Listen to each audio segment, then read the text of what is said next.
What up, crew? So we're gonna give you a behind the scenes look into Chris, the Blind Woodturner's, some of his pieces that he's made and a little bit of who he is. So without further ado, tell us who you are, how you got started, and what limitations you've had. Well, I got started by doing the vampire stake. This is Genesis for me. This is the reason why I got into wood turning. This vampire stake, this very vampire stake here, this is what took me 600 hours of listening to YouTube to accomplish. And yeah, like I say, I didn't just want to have a stick and sharpen the point, which would have been fine, you know, but I wanted to pursue the challenge that was wood turning and end up with something a bit more artistic and a bit more Hollywood. So yeah, that's it. It was just simply made out of pine, a piece of pine, and turned, and so that lives in the workshop, as we all know, as a reminder of how it all started. I've loved the journey, still am. I've, you know, got amazing friends from all over the world, you know, hint hint, nudge nudge.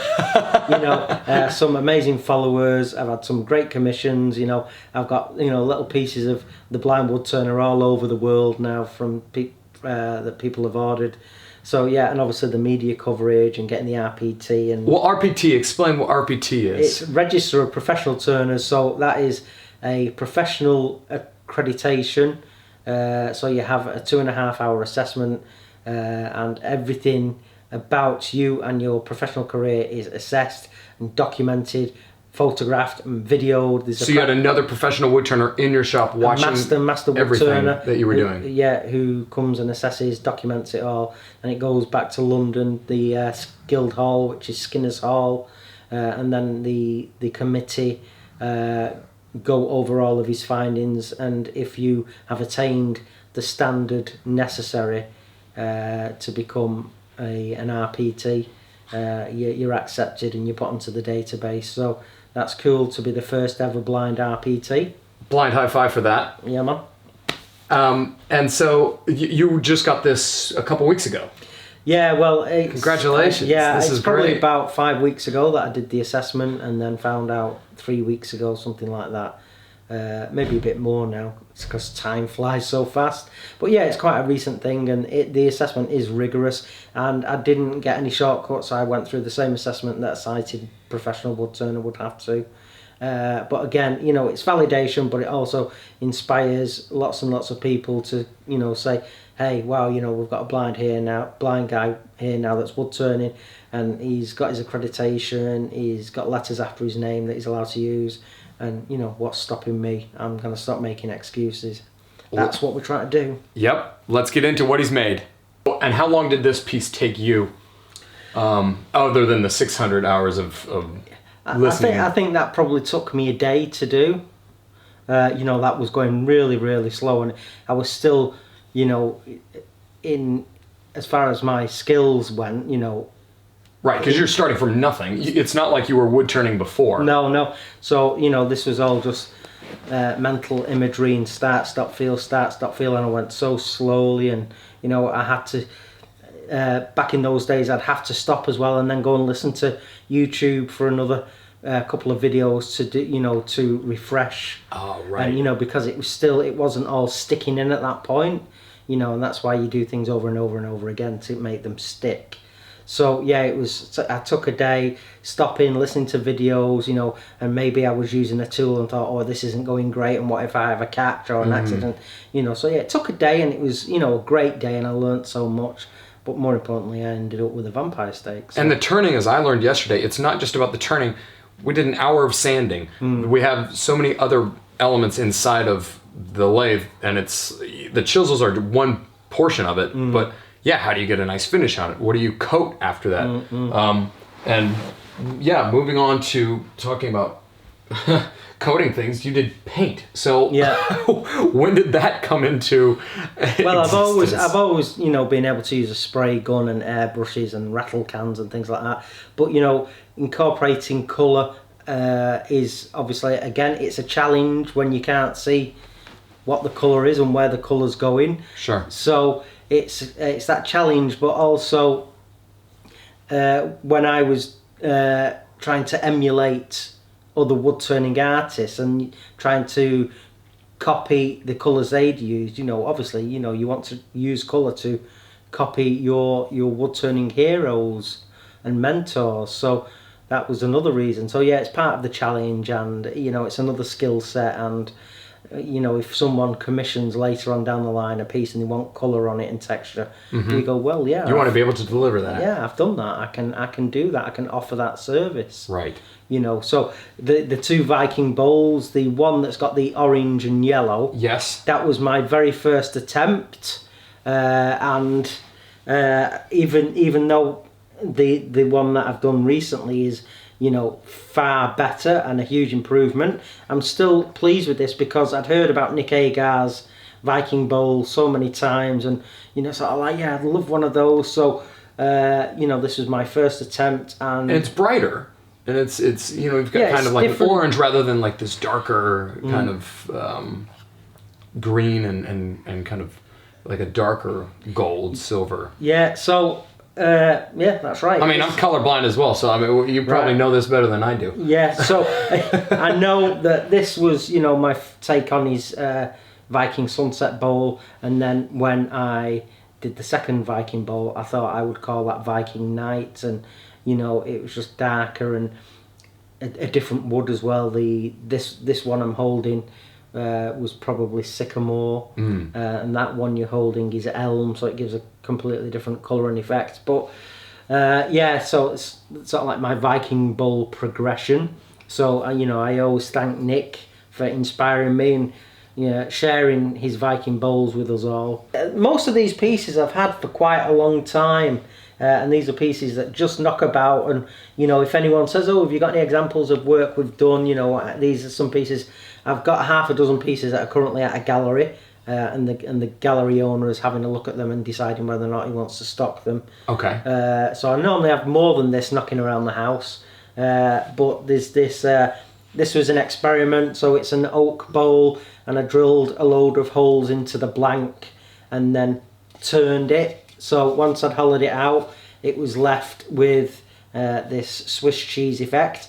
So not perfect. There's some little bits of breakout from the drill bit and things like that. Again, very early on in my wood turning days, but it was proof of concept, sure. An experiment, and I do actually still love the feel of it. So is it hard to turn something with a lot of holes in it? I didn't find it difficult, and there was no real problems. I just think, where I'm at now, I need to revisit this actually and do another one of these. And just obviously it would be an improvement on this, but again, for first attempt at something, proof of concept, it worked, and I'm happy with that. That was how long you've been turning for 6 years now? Yeah, that was only sort of like probably a couple of years in, maybe less than that. Okay. But yeah, it's just one of those ideas. What happens if I drill a load of holes in and then hollow it out? And I chose a really tough piece of oak as well. No point doing things the easy way. This is a piece that I did.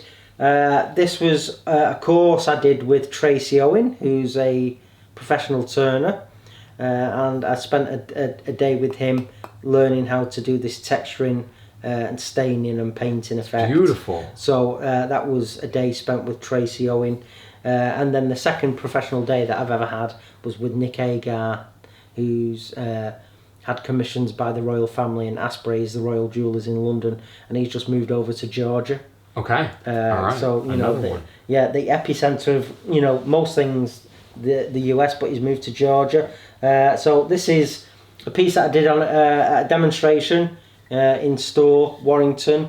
This was done at North Shields, and just a bigger version of the Tracy Owen one.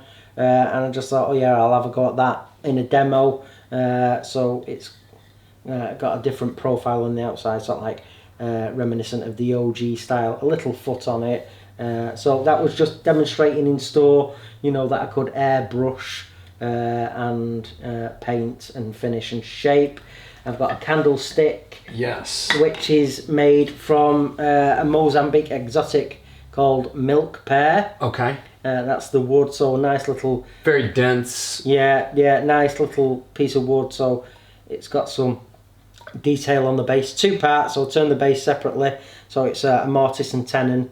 So the stem, the spindle of the candlestick, is glued in there. It's got a solid brass candle holder in the top. How did you do the texture in the? With a texturing tool. Okay. So I put a certain wheel on and held it, and then swung it across in an arc, and it did that orange peel texture. Boy, and you're just doing it all by feel to Yeah. make sure that those two ridges aren't. It's not going to go beyond that. Well, I did the texture first, then you do the ridge above and below. Oh, okay. Because I would put the grooves first, and then go, oh no, I've just damaged them. So I did the grooves after. So yeah, that's nice. And then the this segmented oak bowl. The Glueup was done by a friend, Alan Walker, who's a turner, lives just a couple of miles away from here. So Alan said, oh yeah, if you ever want to do segmented turning, I love doing segmented Glueups. So he did the Glueup and I turned it, and then this was sort of like when I'd just got the procs on. This was my first ever real attempt at using the Proxon. What's the Proxon? The Just somebody who doesn't know. Is a long neck mini angle grinder. Okay. And you can attach different carbide discs on the top called saber tooth, and you can power carve with them. So this was again a demonstration piece actually, but this was the first time I used the Proxon in public. So not over complex. Just something to add a bit of texture and make it tactile. A little more character as well. Yeah. Again, really just an experiment.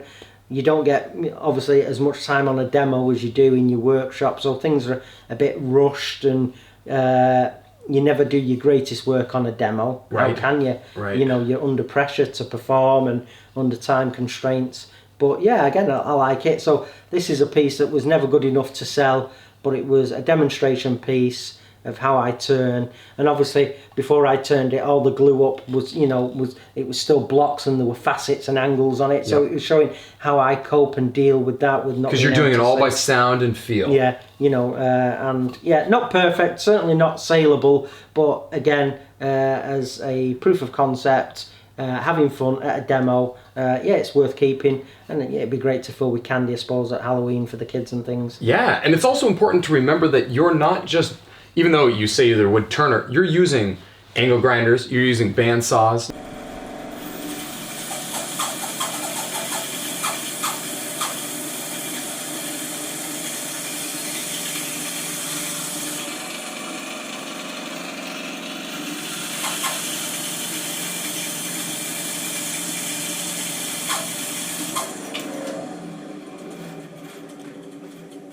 And that, ladies and gentlemen, is how a blind man knocks corners off a bandsaw. You're using tools beyond a lathe.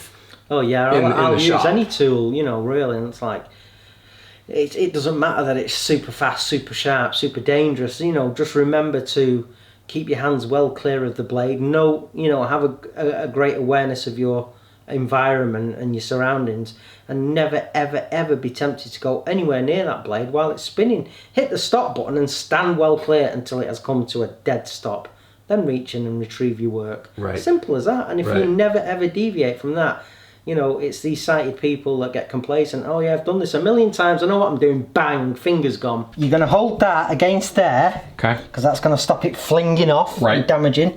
So, and you're going to lower it carefully and flat onto there. Make sure your hand doesn't touch that. Right. So lower it like that, nice and flat, and sand for a few seconds like that, and then just give it another rotation. Okay. Just to So get we're gonna get it even.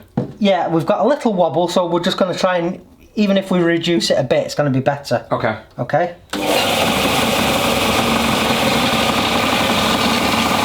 Would you say that you are not safer, but more aware, more present in your shop once you lost your sight than before? I'm sure if I was still sighted, I'd be moving the tool rest while it was still spinning. Of course I would, because that's what everyone does, and it's this saves you time, and Right. yeah, I would be doing it. I still wouldn't be reaching into spinning blades while they're going. Right. I think that that's just crazy. But I would be moving and readjusting things while blades and lathes are spinning. Of course I would.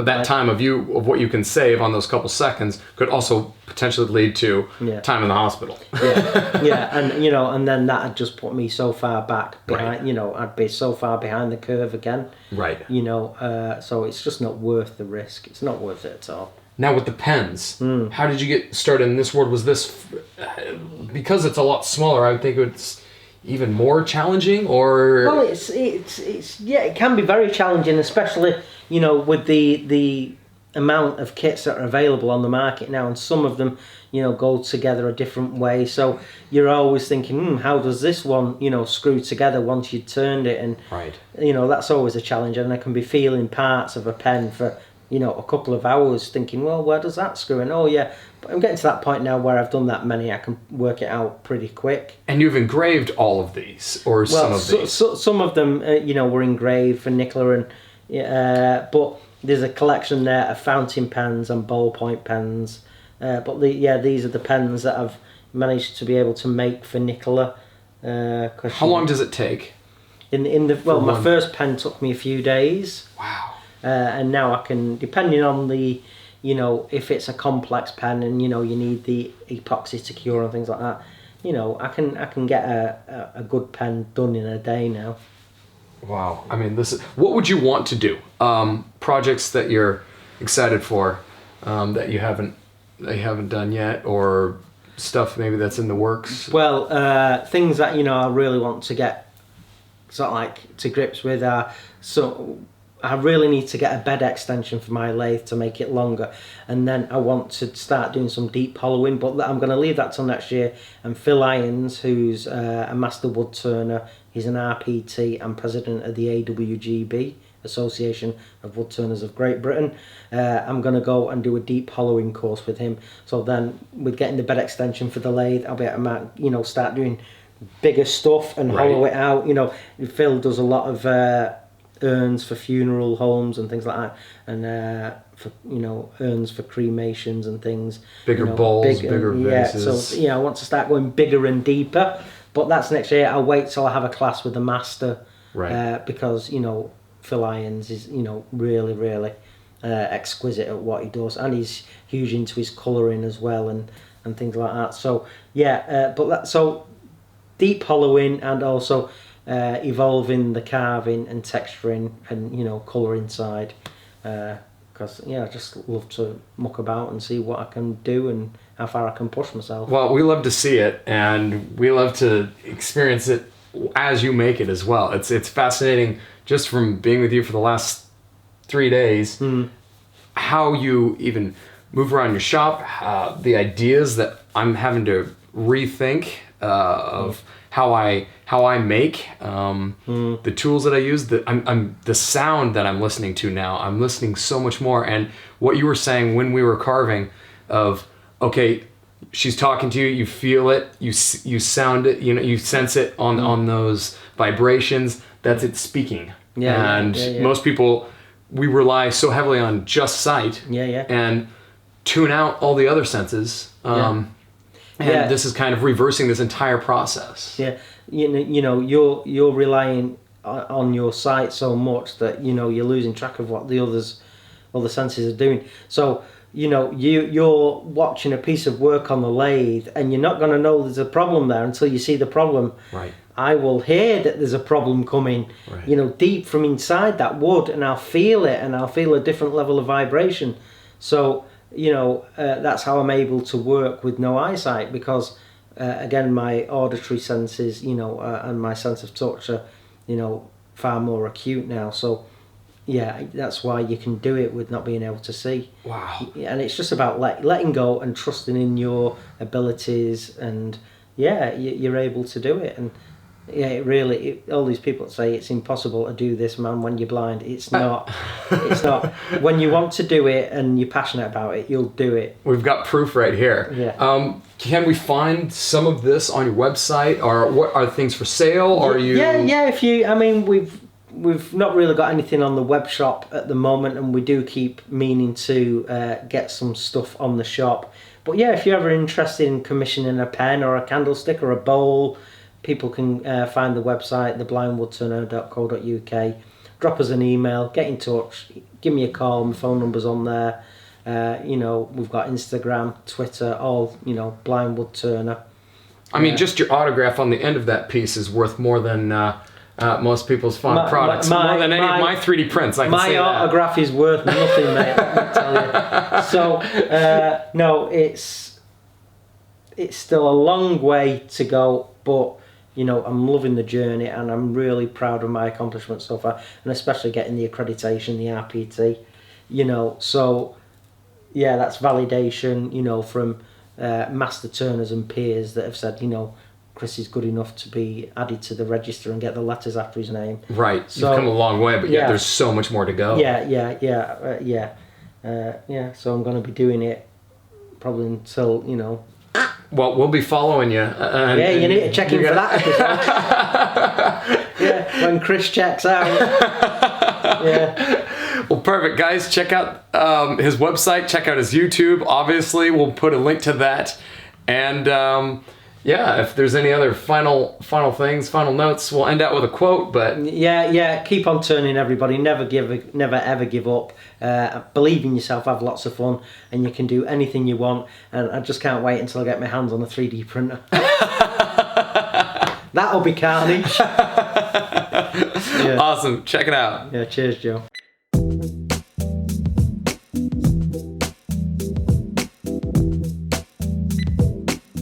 Will this work when the vampires strike? I think traditionally they should be hawthorn, but I think that is more than adequate to do the job. Yeah.